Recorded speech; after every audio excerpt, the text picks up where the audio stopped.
Beloved, just because God is silent doesn't mean he's absent.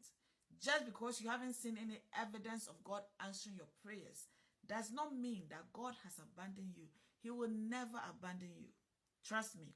Haman the Ezrahite wrote about his sufferings of affliction in Psalm 88.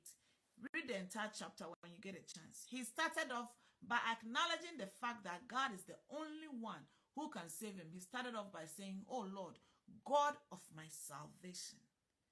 Oh Lord, God of my salvation. He already knew right off that God is the only one who can save him. Then he reminded God that he has been calling on him day and night. He said, "I cry out to you by day, I come to you at night." He also reminded God about the gravity of his situation, as if God doesn't already know, right? He said, "For my life is full of troubles and death draws near. Father, help me, because if you don't, I'm going to die." That is what he's trying to say, okay? Haman told God, he said, "Now hear my cry. Listen to my pain. Hear me, Father. Hear my prayer. Listen to my cry. I'm calling unto you." Beloved, Haman went through so much, but he hung on to God. At some point, he thought God had abandoned him. He started by having confidence that only God can save him. But then towards the end, because of everything he was going through, he actually thought God had forgotten about him. He expressed deep feelings of pain, depression, agony, despair.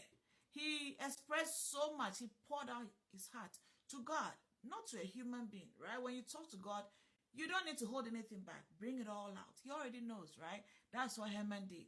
He went through a lot, but he talked to God. He was crying. He was pleading. He told God, he said, "Oh Lord, I cry out to you." He said, "I will keep on pleading day by day. Father, I am going to plead with you day by day so you hear me." You need to do that. I need to do that. When you are going through whatever you are going through, don't give up. Continue pleading with God. Let God know that, "Daddy, I will keep on pleading day by day." That's what Haman did. As you can see, you are not the only one feeling abandoned or forgotten by God. Haman thought so at some point in his life. He said, "Father, I am trapped." Right? He said, "I am in a trap with no way of escape." Beloved, if you are in a trap with no way of escape, if you feel trapped in your situation with no hope whatsoever, continue pleading with God.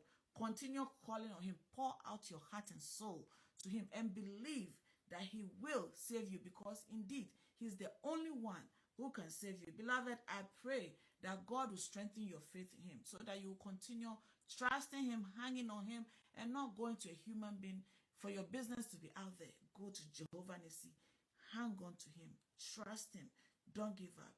My name is Reverend Mrs. Naomi Antwi. I thank you for watching. God bless you.